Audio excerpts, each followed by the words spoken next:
سورہ فصلت قرآن مجید کی 41 سورہ ہے۔ محمد اسد نے اپنی تفسیر دی میسج آف دا قرآن میں اس سورہ کے سائنسی، عقلی اور نفسیاتی پہلوؤں پر گہری بحث کی ہے۔ پہلا نقطہ، فصلت کا مفہوم اور قرآن کی وضاحت۔ اس سورہ کا نام فصلت اس لیے ہے کیونکہ اس میں اللہ کی آیت کو واضح طور پہ کھول کر بیان کیا گیا ہے۔ محمد اسد کے مطابق قرآن کوئی ایسی پہلی نہیں جسے سمجھا نہ جا سکے، بلکہ یہ ایک ایسی کتاب ہے جو انسانی عقل اور فطرت سے براہ راست کلام کرتی ہے۔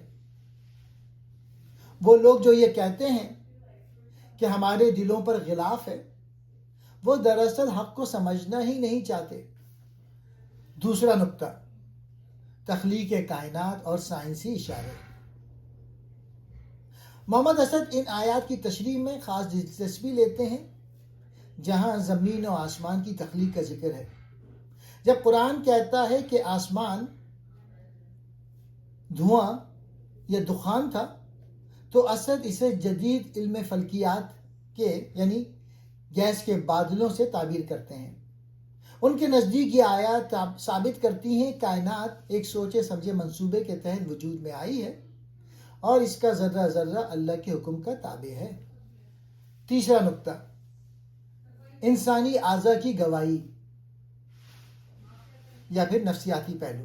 سورہ میں ذکر ہے کہ قیامت کے دن انسان کے کان، آنکھیں اور کھالیں اس کے خلاف گواہی دیں گی۔ محمد اسد اسے ایک گہرا نفسیاتی نقطہ قرار دیتے ہیں۔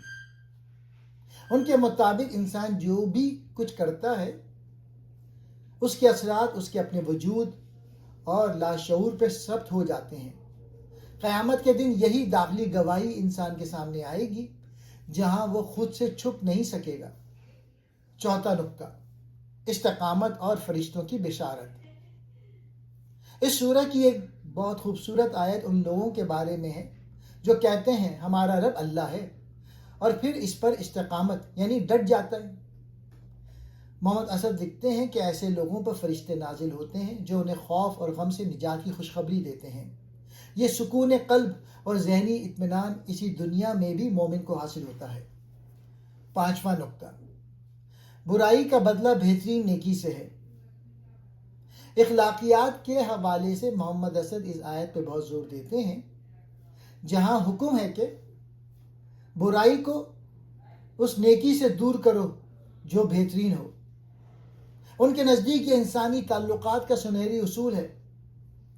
اگر آپ دشمن کے ساتھ بھی اچھا رویہ اختیار کریں گے تو وہ آپ کا جگری دوست بن سکتا ہے۔ یہ اسلام کی اخلاقی طاقت کا نچوڑ ہے۔ چھٹا نقطہ، آفاق اور النفس میں نشانیاں۔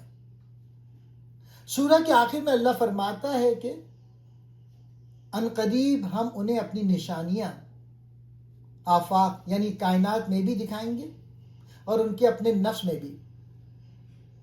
محمد اسد کے مطابق یہ آیت سائنسی ترقی اور انسانی نفسیات کے معاملے کی طرف اشارہ ہے جو بالآخر انسان کو خدا کی وحدانیت تک پہنچا دے گی۔